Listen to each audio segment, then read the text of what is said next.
ಹರೀಶ್ ಆರಾಧ್ಯ ಅಂತ, ಅಖಿಲ ಭಾರತ ವೀರಶೈವ ಮಹಾಸಭೆಯ ರಾಜ್ಯ ಉಪಾಧ್ಯಕ್ಷನಾಗಿ ನಾನು ಏಕತಾ ಸಮಾವೇಶಕ್ಕೆ ನಾನು ಭಾಗವಹಿಸಿದ್ದೆ. ತಮಗೆ ಮೊದಲನೇ ಕ್ವಶನ್ ಏನಪ್ಪ ಅಂದರೆ, ವೀರಶೈವರು ಲಿಂಗಾಯತರನ್ನ ಅಪ್ಕೊಳ್ತಾರೆ, ಲಿಂಗಾಯತರು ಯಾಕೆ ವೀರಶೈವರನ್ನ ಅಪ್ಕೊಳೋದಿಲ್ಲ? ಇವಾಗ ನೋಡಿ, ಅದಕ್ಕೆ ಎಕ್ಸಾಂಪಲ್ ಕೊಡ್ತೀನಿ. ಪಂಚಪೀಠಾಧೀಶ್ವರ ಹೇಳುವ ಮೂಲಕ ಲಿಂಗಾಯತರು ಅಂತ ಬೇರೆ ಇದ್ದಾರೆ, ವೀರಶೈವರು ಅಂತ ಬೇರೆ ಇದ್ದಾರೆ ತಾವು ಹೇಳ್ದಂಗೆ. ಹೌದು, 100%. ನಾವು ಹೇಳ್ತೀವಿ ಎರಡೂ ಒಂದೇ ಅಂತ ಹೇಳ್ತೀವಿ ನಾವು. ಜಗದ್ಗುರುಗಳು ಹೇಳ್ತಾರೆ, ರಾಜಕಾರಣಿಗಳು ಹೇಳ್ತಾರೆ. ಈಗ ಗುರುಗಳು ಹೇಳಿದ್ರು, ಯಾರೋ ಒಬ್ಬರು ವ್ಯಕ್ತಿ ಹಿಂದೆ ಇದೆ, ಇಡನ್ ಅಜೆಂಡಾ ಇದೆ ಅಂತ. ದಯಮಾಡಿ ತಾವು ಸಮಾಜಕ್ಕೆ ಗೊತ್ತಾಗಬೇಕು, ಅವ್ರ ಹೆಸರುಗಳನ್ನ ಗುರುಗಳು ಹೇಳಬೇಕು. ಇವರು ಅವ್ರನ್ನ ಅಪ್ಕೊಂತಾರ, ಅವ್ರು ಇವ್ರನ್ನ ಅಪ್ಕೊಳ್ಳೋದಿಲ್ಲ ಅಂತ ಒಂದು ಮಾತು ಹೇಳಿದ್ರಿ ನೀವು. ಅದು ತಪ್ಪು. ಯಾಕಂತಂದ್ರೆ ನಿನ್ನೆ ಹುಬ್ಬಳ್ಳಿ ಒಳಗೆ ಒಂದಿಬ್ಬರು ಬಂದಿದ್ದರು.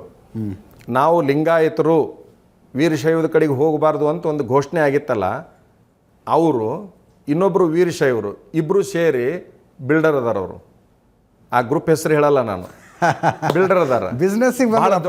ತಡ್ರಿ, ಅಂದರೆ ನಾನು ಹೇಳ್ತಾ ಇರೋದು, ನಮ್ಮ ಸಮಾಜ ಲಿಂಗಾಯತ ಸಮಾಜ ಒಬ್ಬ ಮನುಷ್ಯ, ನಮ್ಮ ಸಮಾಜ ವೀರಶೈವ ಸಮಾಜ ಅಂತೇಳಿ ಹೇಳ್ಕೊಳ್ತಕ್ಕಂಥವ್ರು ಇಬ್ಬರು ಸೇರಿ ಬಿಸ್ನೆಸ್ ಮಾಡ್ಯಾರ.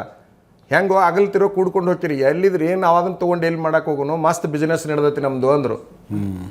ಅಂದರೆ ಜನಸಾಮಾನ್ಯರಲ್ಲಿ ವೀರಶೈವ ಲಿಂಗಾಯತದ ತಾರತಮ್ಯ ಇಲ್ಲ.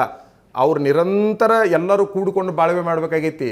ಇವ್ರೇನು ಭಾಳ ಬುದ್ಧಿಜೀವಿಗಳನ್ನು ಅವ್ರೇನು ಮೊಬೈಲ್ನಾಗ ಟಿ ವಿಯಾಗ ಬರಾಕತ್ತಾರಲ್ಲ, ಪೇಪರ್ನಾಗ, ಇವ್ರ ಗದ್ದಲನೇ ಹೊರತಾಗಿದ್ದು ಸಮಾಜದ ಗದ್ದಲ ಅಲ್ಲ.